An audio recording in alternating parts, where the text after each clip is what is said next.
নমস্কাৰ প্ৰিয় বন্ধু বান্ধৱীসকল মই দীপাংকৰ আজি মই আহিছোঁ এখন বিয়া খাবলৈ আৰু বিয়াখন মোৰ দাদাৰ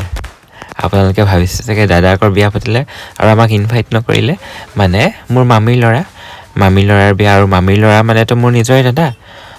তো তাকে আৰু মোৰ নিজৰ দাদাক হয়তো আপোনালোকে আগৰ ভিডিঅ'ত কেতিয়াবা দেখিছে ইমান ভিডিঅ'ত নোলায় সি তো মোৰ দাদাৰ টাইম আহিলে আপোনালোকক নিশ্চয় ইনভাইট কৰিম মোৰ দাদাৰ বিয়ালৈ তো তাকে আৰু মই আজিৰ বিয়াখনত একদম সিম্পলকৈ আহিলোঁ মোৰ মানে মনটো মই নিজে গম নাপাওঁ মন গ'লে কেতিয়াবা বহুত মানে হাজি কাচি মানে থাকি ভাল পাওঁ চাফ চিকুণকৈ ষ্টাইলত আহোঁ আৰু আজি একদম মই চিম্পলকৈ আহিছোঁ কাৰণ মোৰ মন নগ'ল যে সেয়াই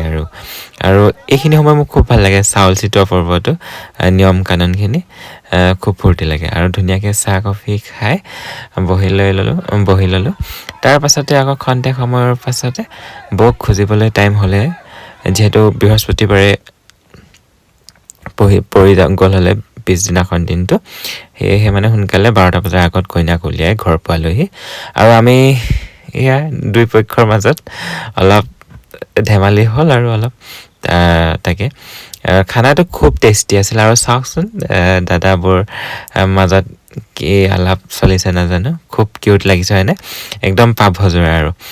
মুঠতে মোৰ খানা খুব টেষ্টি পালোঁ আৰু দাদাবোৰ যাতে যুগ্ম জীৱন খুবেই সুখৰ হওক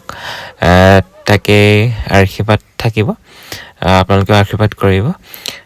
তাকে মানে শেষত আৰু এয়া ফূৰ্তি কৰি মেলি ঘৰ মোৱা হয়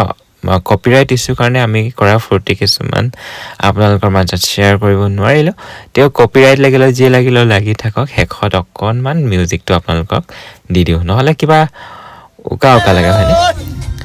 তাকে বাৰু ভিডিঅ'টো কেনেকুৱা পালে জনাব আৰু 27 তাৰিখে আকৌ দাদাৰ পাৰ্টি আছে দৰা ঘৰত তো অকণমান তেতিয়া ষ্টাইল কৰিম বুলি ভাবিছোঁ আজিতো একদম চিম্পলকৈ আহিলোঁ তো ভিডিঅ'টো কেনেকুৱা পালে আপোনালোকে জনাবলৈ নাপাহৰিব তাকে আজিলৈ আহিছোঁ বাই গুড নাইট